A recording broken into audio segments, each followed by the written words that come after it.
So ron, headset removing. So palitan natin yung bearing kasi wala na to. May kanal na siya dito sa housing niya. Yan dito. So dito sa ulo. Yan o, kita nyo. Yung may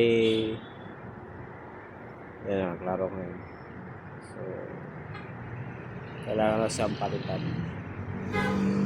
Tanggalin na natin yan.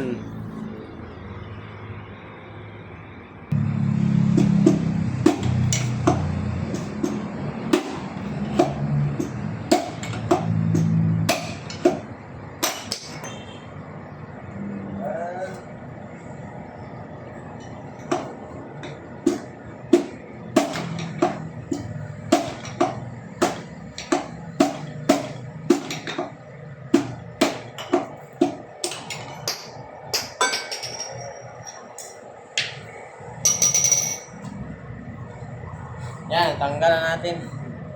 So, kailangan natin linisan. Gamit itong chain cleaner lang. Pero dapat, ano siya, parts remover.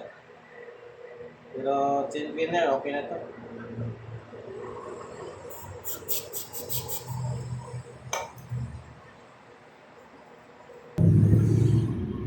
Yan. So, medyo mabusisi talaga siya kasi ito nagkaroon ng damage ng ano, pero okay lang yan sa pagtanggal. So, kailangan natin itong tanggalin kasi ang lagay natin dito yung bago ito. Yan, lagay natin dyan. Saka same lang din ito. So, sana kaya natin itong tanggalin. Yan o, sa ilalim. Tanggalin ko muna mga lodi. Alright. May technique na ko paano siya tanggalin. So, ganito gawin natin.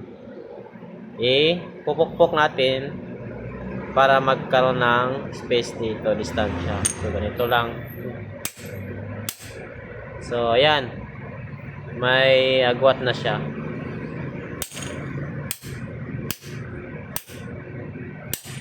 Kasi wala tayong pambunot. Yan o, yan, lumabas na. Ito yung isa tayo natin. Yan, nag-down naman. Yan o.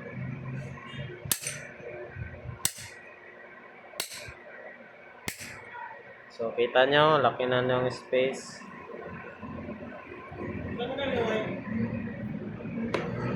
Tanggal na siya.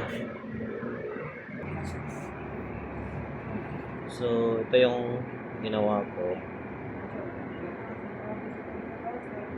Nag-cut lang ako ng PVC yung sa may dulo para matanggal natin yun.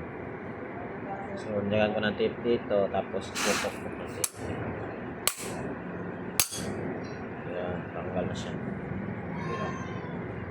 Diba? Simil dito. Diba? Dali lang. Okay, diba? Ganun lang magtanggal ng headset bearing dito sa Ron LBX natin.